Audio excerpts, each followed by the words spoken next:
Intel committee. Is Santos on the Intel committee?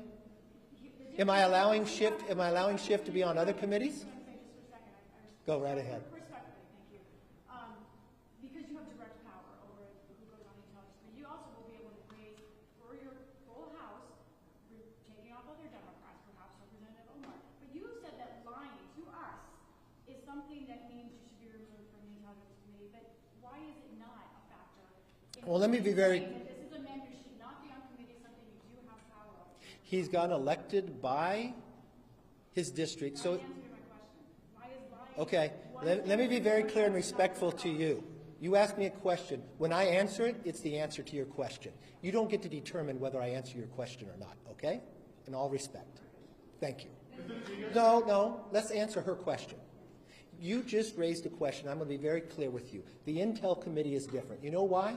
Because what happens in the Intel committee, you don't know. What happens in the Intel committee, although the secrets are going on in the world, other members of Congress don't know. What did Adam Schiff do as the chairman of the Intel Committee? What Adam Schiff did, use his power as a chairman and lie to the American public. Even the Inspector General said it. When Devin Nunes put out a memo, he said it was false. When we had a laptop, he used it before an election to be politics and say that it was false and said it was the Russians. When he knew different, when he knew the Intel, if you talk to John Radcliffe, DNI, he came out ahead of time and says there's no intel to prove that, and he used his position as chairman, knowing he has information the rest of America does not, and lied to the American public. When a whistleblower came forward, he said he did not know the individual, even though his staff had met with him and set it up. So no, he does not have a right to sit on that. But I will not be like Democrats and play politics with these, where they removed Republicans from committees and all committees.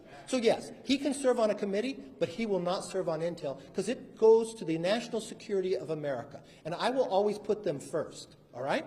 And if you want to talk about Swalwell, let's talk about Swalwell, because you have not had the briefing that I had. I had the briefing and Nancy Pelosi had the briefing from the FBI. The FBI never came before this Congress to tell the leadership of this Congress that Eric Swalwell had a problem with a Chinese spy until he served on Intel. So it wasn't just us who were concerned about it. The FBI was concerned about putting a member of Congress on the Intel committee that has the rights to see things that others don't because of his knowledge and relationship with a Chinese spy. They brought it to the works of the leaders. I've got that briefing. So I do not believe he should sit on that committee. And I believe there's 200 other Democrats that can serve on that committee. So this has nothing to do with Santos. Santos is not on the Intel committee. But you know what? Those voters elected Schiff, even though he lied. Those voters elected Swalwell, even though he lied to the American public too. So you know what? I'll respect his voters too, and they'll serve on committees, but they will not serve on a place that has national security relevance because integrity matters to me. That's the answer to your question.